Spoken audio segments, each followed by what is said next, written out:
school senior, Seth Robles, has been named a candidate for the 2023 U.S. Presidential Scholars Program. He is one of only around 120 students in Tennessee and the only student from Montgomery County who has been selected. The U.S. Presidential Scholars Program was established in 1964 by executive order of the President to recognize and honor some of our nation's most distinguished graduating high school seniors. In 1979, the program was extended to recognize students who demonstrate exceptional talent in the visual, creative, and performing arts. And in 2015, it was expanded again to recognize students who demonstrate ability and accomplishment in career and technical education fields. Each year, up to 161 students are named as Presidential Scholars, one of the nation's highest honors for high school students. Seth will be notified later in the spring if he is a finalist, and I just feel it, he's going to be. But Seth is going to be going off to MIT, very prestigious school, Massachusetts Institute of Technology, and he is planning to study genetic disorders because his goal is to help people who have genetic disorders and to make a big impact on our nation. He's also an active duty military dependent. That's what brought him here. His dad is at Fort Campbell. So we're all rooting for you, Seth, and congratulations.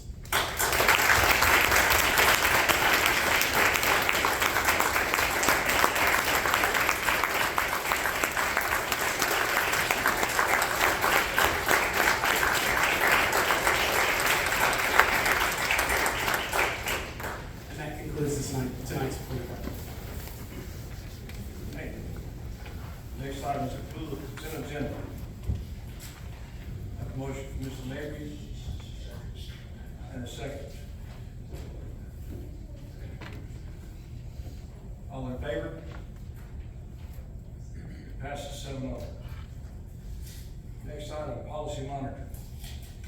Yes, so board, please find in your board packet information on executive limitation 3, personnel administration. This executive limitation has 15 compliance expectations that the director of schools shall assure the recruitment, employment, development, evaluation, and compensation of district employees, consultants, and contract workers in a manner necessary to not jeopardize achievement of its end policies, fiscal integrity, or public image of the district. Specifically, the director has not changed compensation or benefits, nor has any employee been promised nor implied permanent employment. The Human Resource Department has a tracking system and selection process to identify qualified, certified, and classified candidates. Additionally, there are easily understood policies and procedures developed and available for all employees to review. Furthermore, there are multiple venues available to employees and the public for registering complaints and concerns. All positions in the district have current job descriptions, and applicants are interviewed and hired based on requirements listed on job descriptions. Employee investigations, evaluations, and personal information are kept confidential pursuant to Tennessee Code Annotated. CMCSS salary schedules are reviewed on a yearly basis and compared to similar districts in the state. Finally, the culture and work of the district is annually reviewed and realigned through the strategic planning process, and employees have a clear understanding of their connection to student achievement and success. Chairman Griffey, this concludes executive limitation 3, personnel administration. I have a motion to accept executive limitation 3. One from Mr. I have a motion from Mr. Patterson. I have a second. Any discussion? All in favor? Passes 7-0. Next item, reports. Yes, I would like to welcome to the podium now for goal number 11, enhancing organizational effectiveness through increased collaboration, our Director of Continuous Improvement, Elizabeth Vincent. Good evening, board members. Thank you so much for your time to talk to you a little bit about our 11th strategic work goal for this school year, which is to enhance organizational effectiveness through improving our collaboration structures. I want to spend a few moments talking about the why behind this goal. It's a very specific kind of thing that doesn't really tell you a whole lot on first read, enhancing organizational effectiveness by improving collaboration. And so I want to talk about where this goal came from during our strategic planning process last year. In reviewing survey, focus group, and some other stakeholder data like that during the 2021-2022 school year, there was a perception among some of our stakeholders and some of our beneficiaries that the central office could function somewhat siloed at times. There was not only a sense among groups that sometimes departments were siloed from each other within the central office, but that sometimes the operations of the central office were siloed from the schools. What this looked like when we dug into those data a little bit deeper, in particular when we look at some of the perceptions that departments were siloed from each other, what we tended to see in our data from last year was that things like policy changes, project implementation, some of those big initiatives may happen and may be slowed if there aren't opportunities for all key departments that will be involved in that work to provide feedback really early on. And so what we saw is that sometimes those efforts could get slowed and maybe weren't as efficient as they could have been had we ensured that that really robust collaboration was taking place. As far as the silos from the schools, some of the other data that we saw indicated that in some of our stakeholder groups with our school level staff, there were times where maybe some of our beneficiaries felt like they didn't always get to provide feedback on a key policy change as someone who would implement a procedure and really wanted to ensure that a procedure would work effectively. And so when communication about policy changes would come down from the central office to the school level, there may be a circumstance where someone who really implements that policy and is very familiar with it didn't have a chance to provide some insight that may have been helpful as the central office and senior leadership team were making decisions. And then another piece of that that's really important is that sometimes our schools don't always have the opportunity to really see things from that system-wide perspective. And so being able to really create that two-way communication and enhance that two-way communication between the district and the schools would allow schools not only to have that feedback opportunity where they needed to, and we could continue to enhance that, but it'll also ensure that schools get that broader perspective as to why a decision gets made the way that it does. They get that system-wide viewpoint. Another reason this goal was established is that many of the goals of our organization ultimately require the work of all departments at some point. And that was really one of the main drivers to this initiative was just, if you'll think back to 2021, 2022 and kind of take yourself back in time to that point, we were just coming off of the major COVID school year. There was a lot of kind of reframing and getting back to what we were before, a lot of just recentering some of our expectations after what was, I know unprecedented gets thrown around a lot, but it really was an unprecedented year. And so one of the main goals of our organization in establishing this establishing this strategic work area was we know that all departments have to be involved at some point in accomplishing major tasks. And we can take teacher retention as an example, huge topic of conversation. Of course, human resources does a lot with that topic and they present data to you all each year, but that work is also really important in the instruction department when they work with principals to build effective cultures in their buildings. And at some point, if we want to create a financial incentive and offer a pay increase, the business affairs department will be involved in that, and our communications department will be involved in getting that message out to employees. So there really is a lot of overlap in the work that we do, and we need to have those really robust features of collaborative work to be sure that all of our work gets done effectively. And then just to reiterate, as Dr. Luna Vetter came in, one of the things that she really stressed in her leadership was that we work better together. And that's really another one of the main reasons this goal was established. We do work better together. We are better when we all participate and take ownership and have awareness of what each other is doing. And then I'll also just say, we know that sometimes as organizations get larger, as you have really complex organizations, that the tendency of groups to work a little bit more independently, maybe to work in silos, is something that can happen. And more than anything, we want to be productive, or we want to be proactive as an organization and ensure that we are prepared for the growth that we're experiencing as a district, and that we create those opportunities and we create those structures so that we can ensure that we work really well as a district and collaboratively, which is what this goal is all about. And I want to remind you briefly of something that I've shown this group before. This graph is sort of a representation of our continuous improvement system in the district. As I've shared with you all before, it's a series of layers. You know, we have a layer where we are working in departments, tracking internally the success of our work. We have a second layer where maybe there's an issue that we're picking out that's repeated, maybe it's something that appears to be a system-wide issue, so we investigate it a little bit deeper. And then we have a layer where we have a real complex organizational area that we're trying to tackle that we need big solutions for. And collaboration really improves everything at all of these levels. And I want to just share some examples of what this strategic work goal in practice has looked like at each of these levels. So at layer 1, for instance, I talked about retention a few moments ago. Of course, that's a really important data point that the Human Resources Department typically reports out on when they share progress on that goal. But, it's influenced by the work of a lot of other departments. As I mentioned, the instruction department has a lot of ownership over ultimately what those numbers look like. Our operations department has a lot of ownership over what those numbers ultimately look like.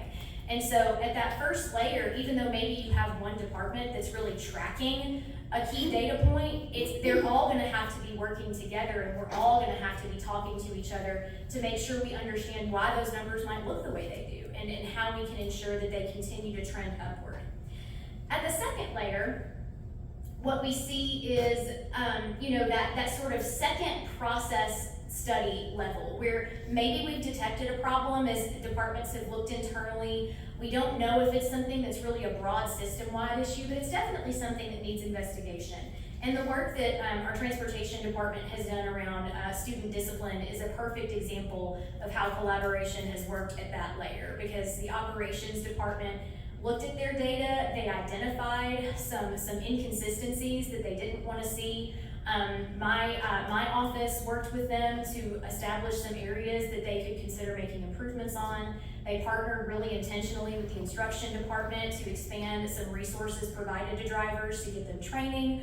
We're working really closely with the technology department to create some solutions to help making referrals more streamlined for drivers. So that truly is a representation at that level of identifying a solution internally and then working across those departments to come up with a solution that really gets to the root of the issue. And ultimately, as you've seen, you saw recently when Mr. Brumbley presented on that, we've seen some tremendous success up to this point, some really positive initial results. And then finally, at our third layer, the continuous improvement teams themselves are really all about collaboration. And what you'll see in a few moments as I continue to present on this goal is that one of the things we've attempted to do is make those teams even more effective by ensuring that all departments have representation that are needed on those teams, so that the resources are there for those teams to be effective and to create the kinds of solutions that will really be able to tackle the problems that they're put together to address. And so a few outcomes of this particular strategic work goal. Number one is greater efficiency. As I mentioned, when we looked at some of our data during the 2021-2022 school year, when we tried to figure out exactly how to craft this strategic work goal, one of the things that we noted is that when a key department or a perspective is left out of a conversation, or maybe doesn't get to provide input on something, it ultimately results in us having to go back and maybe rethink things. And so ensuring that collaboration is there on the front end is really, really important for efficiency's purposes. It'll also improve our project implementation with positive outcomes. We will be able to directly see the results of our continuous improvement teams, our strategic work goals, all of our improvement initiatives through some of the things that we've been able to establish as part of this work we're doing together. We're also going to be enhancing our strategies to ensure that the most important and impactful efforts to our organization receive the support they need. We are a very progressive district in the sense that we're working on a lot of things. All of our departments are incredibly busy implementing things, figuring out what to do that's best for kids, never being afraid to ask ourselves how we can continue to push ourselves forward and do things better. And one of the things that this will allow us to do is work together as departments to establish what some of our key priorities are and how are we going to ensure that this effort that could stand to have the most impact is going to receive the time and the effort and the awareness that it deserves from our organization. And then finally, just greater awareness of policy, procedure, and implementation changes where other team members may need to be involved. So those are the outcomes that we're planning to see. Some goals that we have, and these are the three main points that I'm going to spend time talking with you about tonight. These are the three main things that we've been working to accomplish as we've implemented this strategic work goal. First is refining our structures for establishing continuous improvement teams and working groups. Those are our groups that we establish when we have really complex organizational efforts that we need to tackle. Teacher retention is an example of a group that we have. We have a group that's focused on implementing parent engagement strategies through a pilot program across our schools. So things that really require a diverse range of perspectives. We're also working on enhancing our methods for tracking progress on our strategic work and on our key organizational work through creating some new reporting systems for project managers that are working on those continuous improvement teams. And then finally, we're increasing the frequency of our cabinet and direct report retreat meeting opportunities so that all of those departments and their key leadership team members have broader organizational awareness of things that are happening. We all get a sense of different department urgencies and things that departments are thinking about, and most importantly, where we can support each other, where other departments may be able to provide some helpful perspective. And typically we do those meetings twice a year. This year we're going to be moving those on a quarterly basis so that we have that opportunity that much more frequently. And so I'll talk first about these first two goals of refining structures for continuous improvement teams and enhancing the way that we track progress on our work. So the way that we've accomplished this, the way that we're working to accomplish this, we've created a structure for the Director's Executive Cabinet to have a monthly touch point where they take a look at all of the improvement efforts that we have underway in the district. We've started with our continuous improvement teams that we have established currently. And they go through a process of ranking those items. I'll show you what that ranking system looks like in a moment. But they rank those items in order to determine which of these improvement areas is going to have the greatest impact on our organization, which stands to benefit our students, our teachers, what's the most urgent thing we can do right now. And they go through that process of ranking those goals so that we can determine as an organization, how are we going to staff these teams appropriately with the right people to get the work done? How are we going to ensure they're supported so that the solutions that we come up with are things that can stick? It also ensures that all cabinet members have a really clear understanding of the status of those continuous improvement teams. So one of the things we'll be doing as a result of this ranking process is creating a team of project managers who will manage a lot of the day-to-day responsibility of that work. And I'll talk a little bit more about that in a minute, but those individuals will be updating the cabinet on a more frequent basis on how the work of these continuous improvement teams is going and what kinds of results we're seeing from these efforts. This is what the ranking process looks like for our cabinet members. For each of our continuous improvement teams or improvement initiatives that we have a series of 5 different areas that they need to rank. We use a scale of giving something either a 1, a 3, or a 9, so that we can really adequately differentiate between those areas that are most important, those areas that stand out as the most important and most impactful, versus those areas that are important and good work, but maybe not as impactful as some others that are on the list. And so what we have here are impact. Could it impact several key outcomes that we want to see improve? Student achievement, workplace climate, parent engagement, all of those things that we're really interested in seeing improve. Is that something that could improve across a lot of different areas? Or is it really something that's very tightly focused on one key indicator? Beneficiary satisfaction. Is it something that's going to be really beneficial from the perspective of teachers, but maybe not as much to students or not as much to parents? Is it something that's going to be really beneficial to everybody when we think about everyone's perspective? Is it a win for all? Cost, low cost, high cost, what does that look like exactly? Ease of implementation, is it a quick win? Is it something that can be fixed with really close collaboration between a couple of departments, or is it going to take a lot of different perspectives, a lot of different involvement to be able to create a solution for that? And then finally, urgency. Does it need to be implemented immediately? Is it something that is going to take that's going to happen quickly? Is it something that could wait, or something that will happen over the course of several years? And so here you have a couple of examples of how these rankings played out. The cabinet had its first of these monthly touch point meetings starting in February. That was when we really began this process. And so you can see how the ranking system played out with a couple of the continuous improvement teams that we have that I've mentioned to you. With teacher retention, that of course is a huge priority area for us as a district. And so that is certainly reflected in the rankings that you see. Parent engagement, again, a huge priority, but when you look at some areas like cost, urgency, that's where you start to see some of the differentiation. Parent engagement was a huge priority area for us last year, especially, and going into this year, we have a lot of goals for that. But when we think about the urgency of that compared with teacher retention, where we're still really thinking through what that looks like, that's how we can see those different priorities pan out across the cabinet. And then we can have conversations about what resources need to go where. Those teams have some structures that we're working on refining. Typically, when we've had continuous improvement teams, they've always had a champion who is an SL team member or a cabinet member that is responsible for really championing, as in the name, that the day-to-day of that work and making sure that those teams have the resources that they need and everything.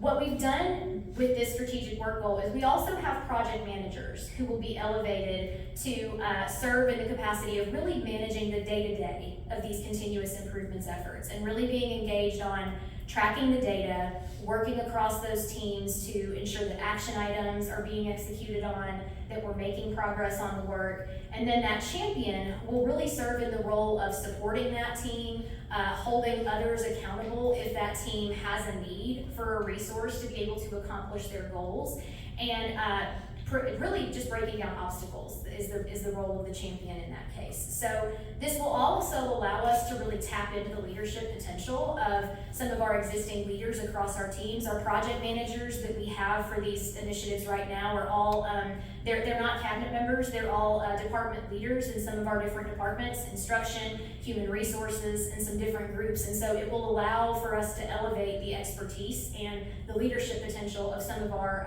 internal team members, which is a great thing that we're excited to see. And ultimately, project managers will present to the cabinet at these monthly touch points with updates on the work, progress that they've made so far, and any supports that they need in these efforts. I'll talk next about the last couple of goals.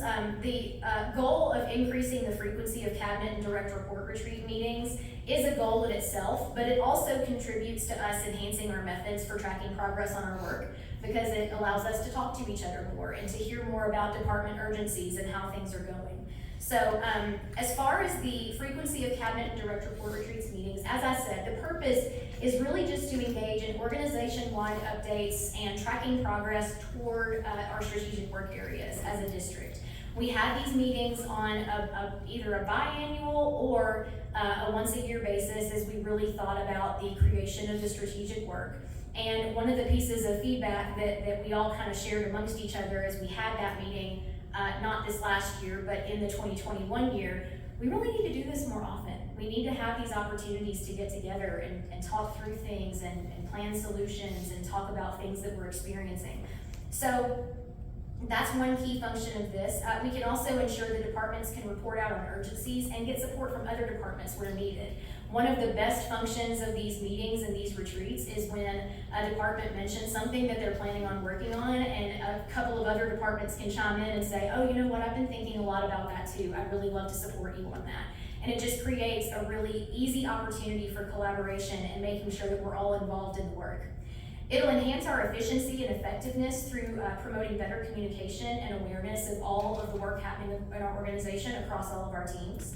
And it will enhance the level of partnership and relationship building across our teams. We'll all get to know each other a little bit better.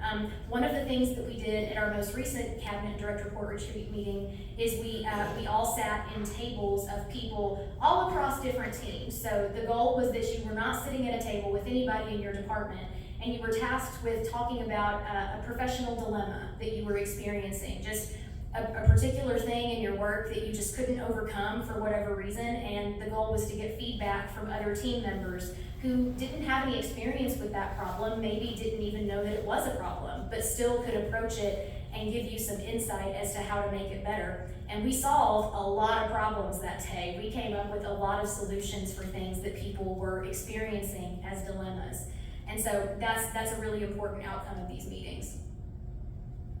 The schedule of these retreats is supposed to break out as I've described here. Our first quarterly retreat, as we sort of build out the annual schedule for this, will take place in July, where departments will be finalizing their action plans. We'll sort of come together and finalize what our reporting is going to look like for all of our strategic work goals, what different departments' KPIs are going to look like, their key performance indicators to measure their success. In quarter two, we'll meet in November to share sort of an initial pulse on some major work areas. Typically, that will include things like survey data, any student achievement data we've collected at that point through benchmark assessments or anything like that. Focus group data, if we've collected that. We'll just all kind of get an initial overview of how things are going in the organization from that perspective. In quarter three, in January, we will complete our mid-year review and we'll generate a draft of our strategic work based on that conversation. And we'll also start at that point having a discussion about the budget and some of the feedback that we're seeing from stakeholders about the budget and things that we need to be considering. And then in quarter four, in May, we will complete our end-of-year review. We'll finalize our strategic work at that point, and the budget will hopefully be getting to a point where it's finalized. And so it really will give us a full year comprehensive kind of understanding of each of those stages of our work as an organization. Some next steps with this strategic work goal, we will continue with the schedule and some of the structures that have been established. So the next monthly touch point for the cabinet will be on March 13th, where they'll go back to that ranking table and they'll rank some of those priorities again, and we'll talk about if any expectations need to shift and if any new priorities need to be brought to the table. We're planning for another cabinet and direct report retreat in May. That's when we'll ideally have another cabinet direct report retreat. I'll be convening the group of project managers that have been highlighted that'll be really pushing on those day-to-day continuous improvement efforts on February 27th to talk a little bit about that role and what it constitutes and just establish that initial expectation of me touching base with them on a regular basis to ensure that they're supported. And then next year, we are in the stages of refining the strategic work, a draft of that we will present to you all in a few weeks. But next year, some of where this work is going to go as we've established these structures, some of the focus of this work for next year hopefully will be really honing in on internal communication structures and how do we take these collaborative teams that we've created and ensure that all of the communication is happening across those teams like it should. And that is the end. If anybody has any questions. Mr. Nelson. Good evening. Thank you for that presentation, and I believe in continuing to improve the teams. My question is, what is going to be your span of inputs? Like, how far do you go as far as, does it end at the administrative level, or does it go down to teachers? Does it go down to maybe a paraprofessional, or what's the span of inputs that you're going to have on your continuous improvement teams? That's a great question, and I want to be sure that I answer it correctly. So you mean as far as the representation of who's on those teams? Yes. Yes, perfect. Okay, that's a great question.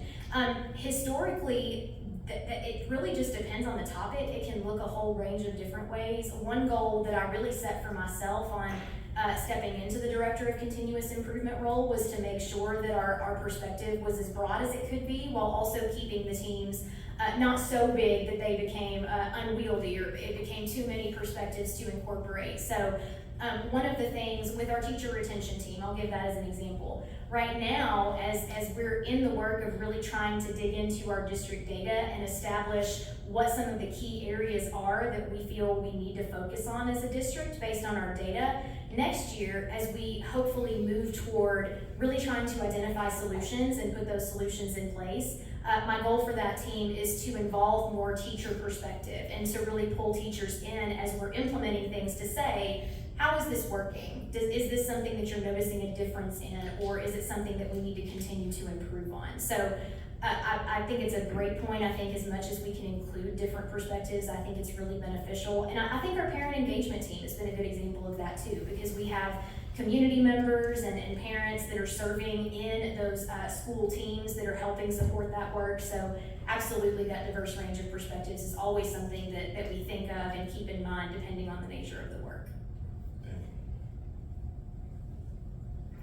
you. I don't know who this question would go to.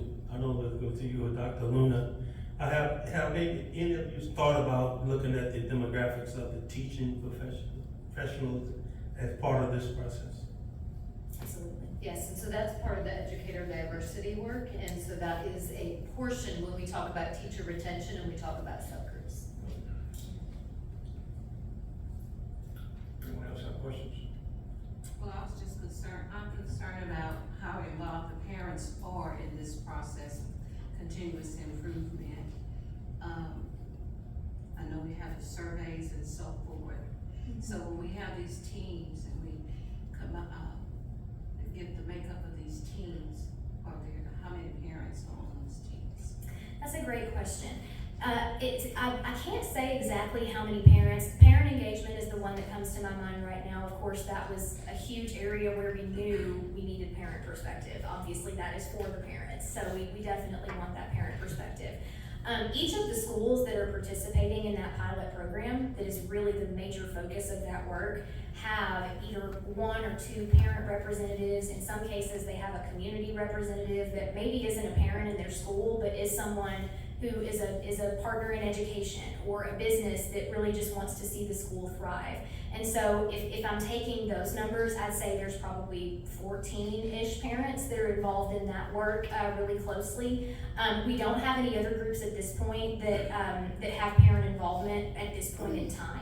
But typically, our parent advisory group that we have that meets on a monthly basis is a great source of feedback and participation in some instances in committees like that. So the parent surveys and the parent advisory group are two main areas where we will gauge interest in that kind of thing. And then as the topic of the continuous improvement team requires it, we'll certainly pull in that parent perspective where it's needed.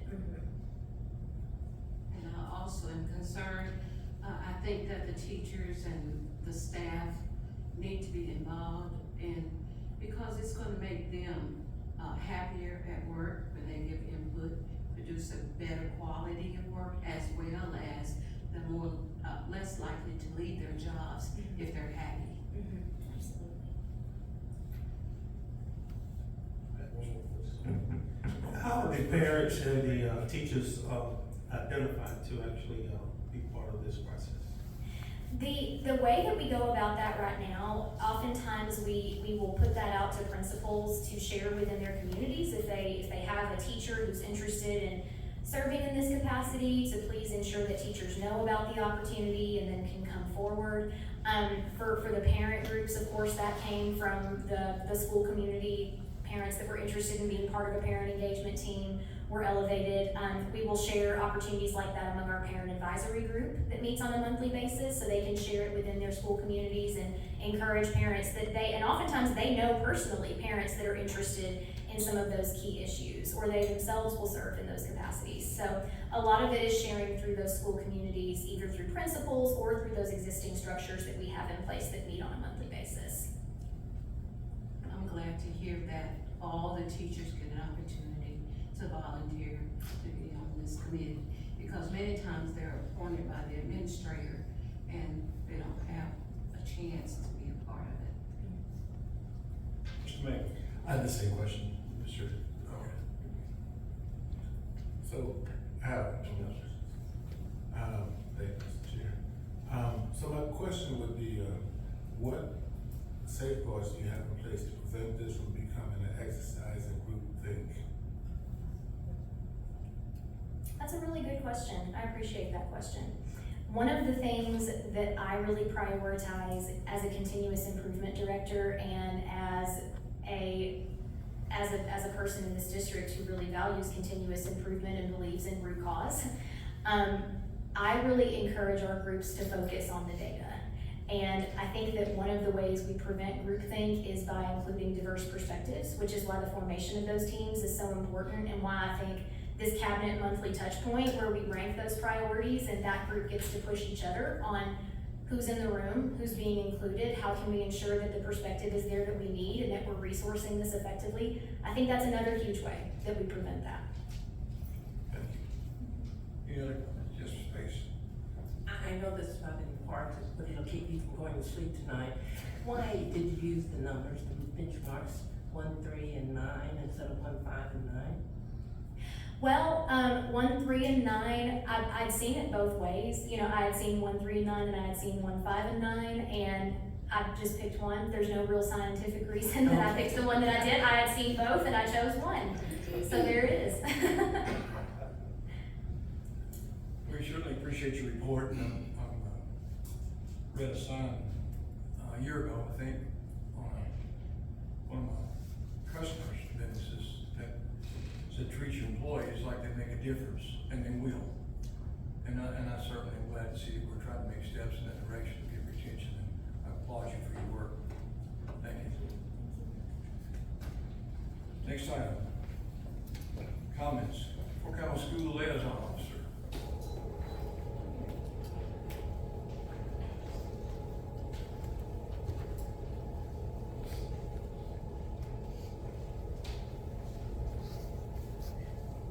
Good evening, Dr. Woodland and board members. Greetings from the garrison of Fort Campbell. My name is Karen Watkins Juve, and I am one of the school liaison officers at Fort Campbell. One of my tasks as a military school liaison officer is to enrich the lives and education of our military-connected families with value-added experiences within our Clarksville community. The Adopt a School initiative is one of the ways that we are doing just that. March is Music in Our Schools Month, and we are pleased to have our 101st Airborne Division Aerosol Band to visit the schools in our district. Historically, during the month of March, the 101st Airborne Division Aerosol Band participates in the Music in Our Schools program. During this time, the 101st Band goes out to local schools to perform and to interact with students. Unfortunately, the main body of the 101st Band is currently deployed, but there is still a jazz ensemble that can perform and participate with any question and answer sessions that they would like to facilitate between them and the student body. And as of our meeting this morning, we have Music in Our Schools scheduled for Kingwood High School on the 2nd of March. That was approved. The 14th of March, we're going to Montgomery Central High School, and we're just waiting on a date for confirmation. We have a date, but we're waiting for them to call and confirm. And West Creek Middle School, we're awaiting for a reply date from them. And we are looking forward to, in the coming weeks, for more schools to contact us and let us know if they would like for them to come. Thank you for your report. You're welcome. Because those dates are available, can you send those in our? Absolutely, I was jotting them down, and we will be sure to share, and we will also be sure to share at principals meeting tomorrow, that invitation, and challenge those who have not contacted you, so. Thank you. I Thank you for appreciate your hard that. work. It'll be a great opportunity for the students. Thank you. Thank you. CMCEA representative.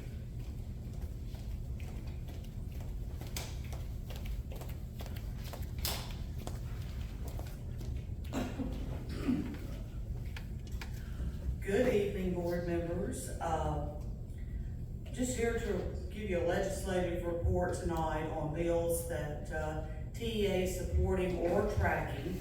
Of course, the biggest thing, the biggest talk right now is the 3rd grade retention law. And there will be a hearing tomorrow at 1:30 in the House Education Administration Committee, and another hearing March the 7th in the K-12 subcommittee. And Mr. Griffey and Dr. Vetter, I'm going to be sending you a resolution that TEA would like locals to adopt, and it is to amend TCA 4963-115, and the resolution will allow LEAs to make retention decisions themselves for 3rd and 4th grade students. So I'll be sending that to the both of you in the morning. So just some bills really quick. We are tracking SB 0443, which is the Access and Opportunity Act, and it requires LEAs to allow homeschoolers in good standing to participate in academic, arts, athletic, and other programs offered by LEAs. But it seems to be a conflict to me with HB 252, which we're also tracking. Conflicts and bills on the Hill are not unusual, I don't think, that exempts immunization requirements for homeschooled students. So, are we going to allow them, and then will they have to be immunized? We will have to get all of that worked out. Another bill, HB 782, we are in support. This will require one grade level in elementary and middle schools to schedule 5 age-appropriate financial literacy concepts, and then the accompanying bill 1428 would actually give a $1,500 payment to middle and high school teachers who complete the requirements. Another support, I think this would be big for CMCSS, is HB 1088. It allows any LEA that experiences growth in its average daily membership, excluding virtual schools, exceeding 2% each year of a 2 consecutive year period, to be eligible for an infrastructure stipend. And as much as we're growing, I think we could use all the help we can get. HB 344, we are also in support of. It requires an LEA to classify school nurses, and that's 4-year RNs, employed by the LEA as licensed personnel for salary purposes.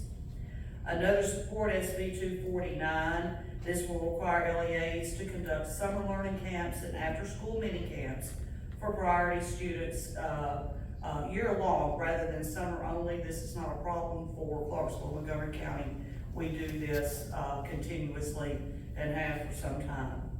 HB 7, I've also seen it as HB 454, instructional supply allowances for teachers increase from $200 to $500 a year.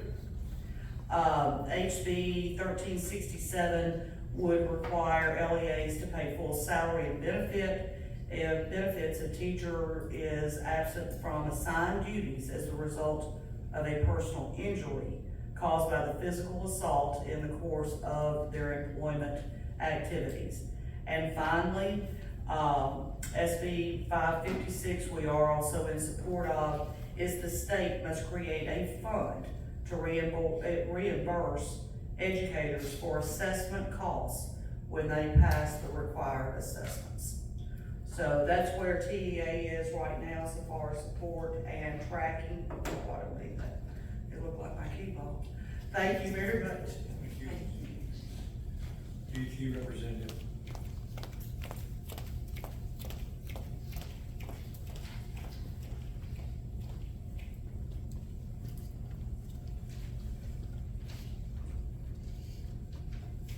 Good evening, board members. Dr. Linda Vetter. I apologize for my casual appearance, but I was in professional development all day and it had to be casual, and so I could de-stress and enjoy it. Well, it seems like tonight is legislative report from everybody. So I'll just let you know some of the things that professional educators of Tennessee is focused on this year in the legislative session. Most importantly is continue our work of increasing the teacher pipeline. Now, we know it wasn't the origination of the idea here in Clarksville, Montgomery County, but we do know that Dr. Imperatus brought that here from, I think, California, and enlarged it and broadened it and expanded it, so we know that we're kind of on the cutting edge of that teacher pipeline, so we're really proud of that. That means we want to help recruit both new educators and retain existing educators. For recruitment, we must increase funding for out-of-pocket expenses by teachers and assist with child care stipends for educators with young children. And for out-of-pocket expenses, I've talked to the legislators before, we're all for increasing those expenditures because we know that we spend more than $500 a year, I'm sure, many of us. But the thing is, we don't get that money until September, October, and then you have first-year teachers who do not get paid until September. So that's been a sticking point that I've been talking to legislators about, that we need to address that. School boards can't do anything about that because you can't give out the money until you get it. So that's been something I've just kind of been niggling them about, to do something about. We also are eager to provide mental health assistance and tuition assistance for prospective educators. We'll also need to look at the use of licensure exams and other barriers that limit educators. Second, on the teacher retention front, we're looking at how we can keep veteran teachers beyond 30 years. We have a representative right now we're working with who will file legislation to allow educators to draw salary and retirement benefits after 30 years in the system, if they so choose to stay. This is my 43rd year, so if they can make it to 30, sure, they can make it a few more years. This is similar to the legislation that Florida and Louisiana have passed. We'll continue to seek additional benefits and salary increases to keep educators in the field. We must also continue to address student discipline and excessive teacher workload. And when I make those comments, I know that we as a district, we're working on those issues, but this is kind of a generic across the board, across the state comments that I'm making. Again, we need to address the third grade student retention law and make modifications. And this is something I've talked with legislators about. They want to hear from educators. They don't always get that input from educators that we need. Who better to tell them what works and what doesn't than educators? So sometimes they kind of jump the gun and do what they think is best without consulting us. So I encourage all educators, any of you, to contact your legislators. I've been told by one that if he or she gets one phone call, probably not that important, but if they get 5 phone calls, just 5, that puts up their antenna and they think maybe this is something I really need to look into and talk with educators to see what can we do to improve. We need to provide the necessary funding and support for K-2 students before we even start discussing student retention. To determine interventions, we need some benchmark testing to make sure we can observe that our K-2 students are on track, proceeding 3rd grade. We need to take a hard look at school readiness. Our data shows that students who entered kindergarten at 6 or older scored about 10% higher on 3rd grade English language arts tests than their peers who started school at age 5 or under. So finally, we want to advocate for a more robust discussion on the transformative power of public education. We believe that we must put teachers in a position where they can teach and students in a position where they can flourish. That's all we need to focus on. Let our educators teach. We work best with parental support and involvement, and that was the discussion that was also presented by Ms. Vincent about we need to get that parent input. We want to know what they're thinking. Education provides a foundation for life and is a pathway to the future. Like all Tennesseans, state policymakers must frequently ask us, what kind of state or community do we want to live in, work in, and raise our family in? What kind of schools do we need to make this happen? So there are a lot of bills that we're tracking, a lot of bills we're supporting. We're working with the legislators. Doesn't matter who they are across the aisle. It doesn't matter. As long as it's in the best interest of students, that's who we're supporting. But I also want to leave you with this. Speak up on issues that concern you. Don't forget to thank those folks who respond to you. And I'm going to throw that number at you again that I gave you, I think, back in November of 317. That's the number of teachers and educators you need to reach as board members and representing the schools you need to represent. Ask them what bothers them. Ask them what they need. What support can you give them? 317, that's your number. I'm going to throw that number at you every time I come up here. Thank you. Thank you. Comments from county commissioners?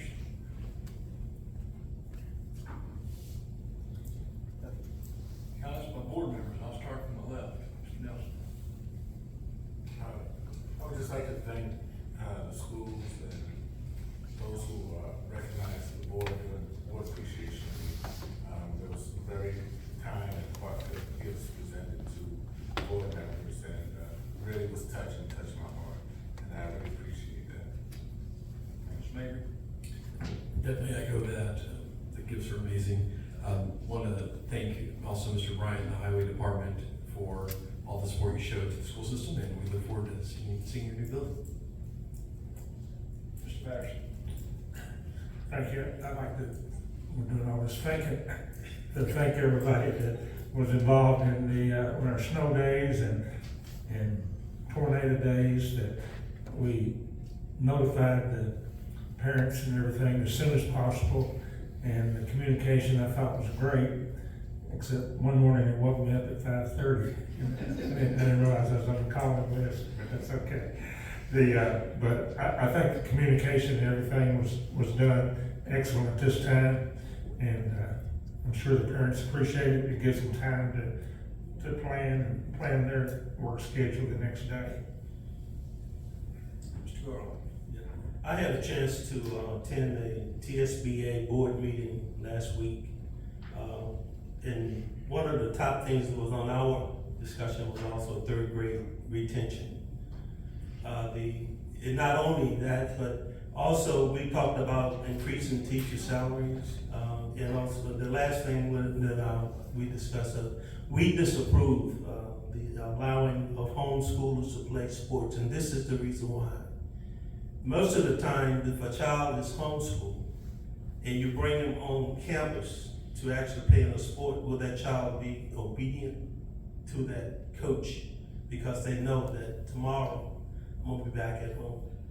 And so the bottom line is that it's okay for them to play sports with our kids, but it's not okay to go to school with our kids.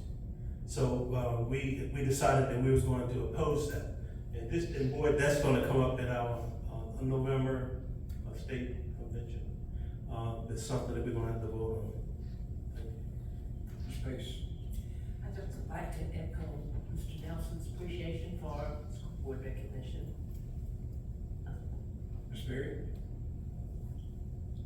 I was just overwhelmed by all of the wonderful gifts from the schools. I actually have a whole corner in my den, and so many made flowers and real flowers, T-shirts and cups, and I'm very appreciative. Thank you very much. Director's report. Good evening, board members. As you know, last week, at the end of the week, I had the opportunity to attend a national conference presented by the School Superintendents Association. Over 4,500 superintendents from across the nation gathered to discuss relevant topics in public education today. It was reaffirming to hear that many of the same concerns facing us locally are expressed by others across the United States related to some topics such as teacher retention, student discipline, and school safety. However, it was even better having the opportunity to share innovative thinking and hear from others about the positives that are occurring today in public education. I deeply believe as iron sharpens iron, so one person sharpens another. So I am appreciative of this time spent with colleagues. On another note, last Wednesday was National School Resource Officer Day, and I want to thank all the officers who serve our schools every day to not only ensure safety in our buildings, but they also serve as positive role models for our students. So for the SROs in attendance and officers in attendance this evening, I want to say thank you. Mr. Griffey, this concludes my report. Thank you. This meeting's adjourned.